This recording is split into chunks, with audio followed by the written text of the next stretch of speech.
नमस्ते। जिंदगी में कई बार हम सब एक ऐसे मोड़ पर आ जाते हैं, है ना, जहां सही क्या है और गलत क्या, ये फैसला करना लगभग नामुमकिन सा लगता है। तो आज हम भगवद गीता के आखिरी अध्याय की गहराइयों में उतरेंगे और ये समझने की कोशिश करेंगे कि ये महान ग्रंथ मुश्किल फैसले लेने के लिए हमें कौन सा रास्ता दिखाता है। तो चलिए सीधा चलते हैं कुरुक्षेत्र के मैदान में। जरा सोचिए, उस युग का सबसे बड़ा योद्धा अर्जुन अपने ही रिश्तेदारों और गुरुओं के खिलाफ लड़ने के ख्याल से कांप रहा है।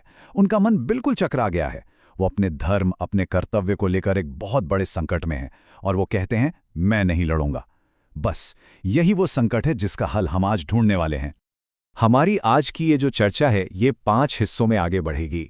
सबसे पहले देखेंगे अर्जुन का संकट, फिर समझेंगे कि सच्चा त्याग आखिर है क्या, प्रकृति की 3 ताकतों को जानेंगे, अपना खुद का कर्तव्य कैसे खोजें ये देखेंगे, और आखिर में बात करेंगे मन की आज़ादी के रास्ते की। तो चलिए शुरू करते हैं। कृष्ण के ज्ञान के समंदर में एक डुबकी लगाते हैं और समझने की कोशिश करते हैं कि छोड़ देना, इसका असली मतलब क्या होता है। और इस गुत्थी को सुलझाने की शुरुआत हम करेंगे त्याग के कॉन्सेप्ट से, जैसा कृष्ण समझाते हैं। पता है, ये पूरा अध्याय अर्जुन के एक बहुत सीधे से सवाल से शुरू होता है। वो कृष्ण से पूछते हैं, ये सन्यास और त्याग, इन दोनों में फर्क क्या है? सुनने में तो दोनों का मतलब एक जैसा ही लगता है, छोड़ देना। पर क्या ये वाकई एक ही चीजें हैं? बस यही सवाल इस पूरी बातचीत की नींव है। और यहीं पे कृष्ण एक बहुत बहुत जरूरी फर्क बताते हैं। वो कहते हैं सन्यास मतलब एक्शन को ही छोड़ देना, काम करना ही बंद कर देना।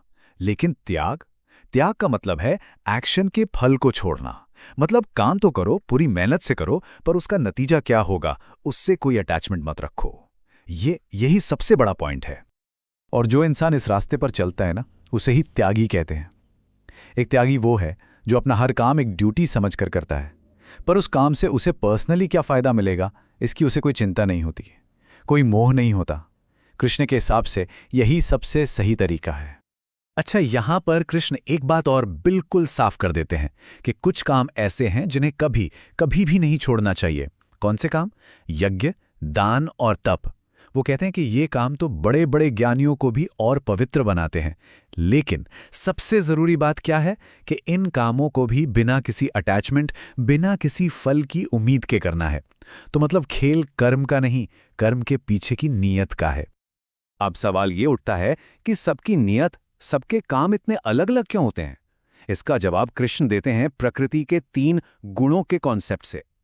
ये एक तरह की छिपी हुई ताकतें हैं जो हमारे हर सोच, हर काम, हर एहसास पर असर डालती हैं। ये 3 गुण समझ लीजिए 3 अलग अलग रंग के चश्मे हैं जो हमारी समझ पर असर डालते हैं। जो सात्विक ज्ञान है, गुडनेस वाला, वो हर जीव में एक ही सच्चाई देखता है कि सब जुड़े हुए हैं। फिर आता है राजसिक ज्ञान, पैशन वाला, ये हर किसी को अलग अलग देखता है, डिस्कनेक्टेड। और आखिर में है तामसिक ज्ञान, इग्नोरेंस। ये तो बस एक छोटे से टुकड़े को पकड़कर बैठ जाता है और उसी को पूरी दुनिया मान लेता है। और बिल्कुल इसी तरह हमारे काम भी इन्हीं गुणों से तय होते हैं। सात्विक कर्म वो है जो बस ड्यूटी समझकर बिना किसी अटैचमेंट के किया जाए। राजसिक कर्म स्वार्थ, घमंड और टेंशन से भरा होता है। और तामसिक कर्म वो तो बस एक धोखे में शुरू होता है, ना नतीजों की परवाह, ना किसी के नुकसान की। अब सोचिए, अर्जुन का जो युद्ध छोड़कर भागने का ख्याल था, वो भी तो इन्हीं गुणों के असर में था।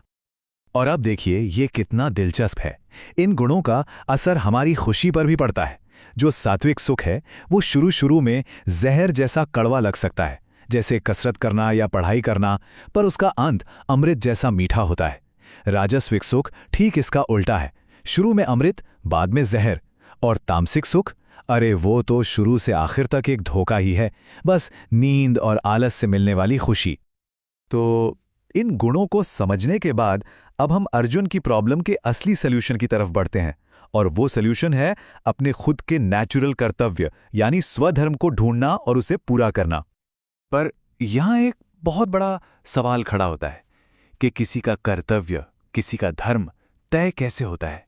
जन्म से या उसके स्वभाव, उसकी नेचर से? ये एक बहुत ही गहरा सवाल है। इस पर ना मोटे तौर पर 2 तरह की सोच है।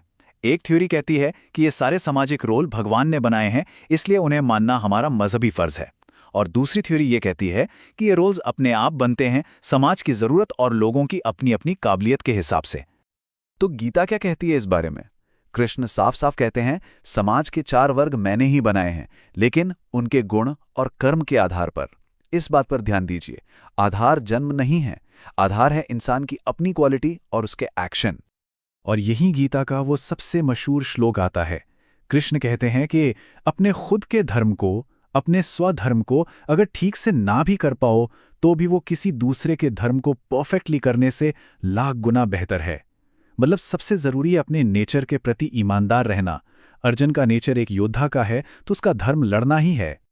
तो चलिए, अब तक हमने जो कुछ भी समझा, त्याग, गुण और स्वधर्म, इन सबको एक साथ जोड़कर देखते हैं कि मन की आजादी और असली मकसद तक पहुंचने का आखिरी प्रैक्टिकल रास्ता क्या है। ये कह सकते हैं कि परफेक्शन का एक 3 स्टेप का फॉर्मूला है। स्टेप 1, अपना कर्तव्य करो, यानी अपने नेचुरल स्वभाव, अपने स्वधर्म के हिसाब से काम करो।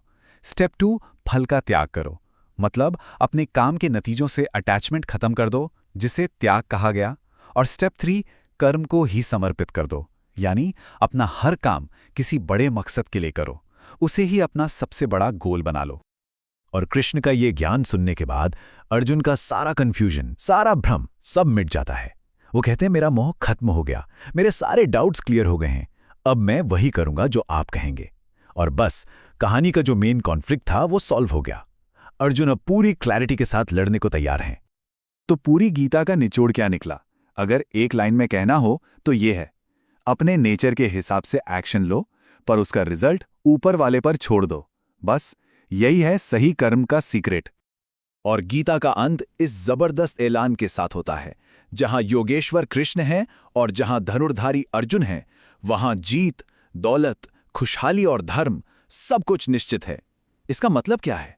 इसका मतलब है कि जब इंसान की कोशिश यानी अर्जुन और ईश्वरीय ज्ञान यानी कृष्ण एक साथ मिल जाते हैं तो कामयाबी पक्की है। तो ये सवाल आज हम सबके लिए है।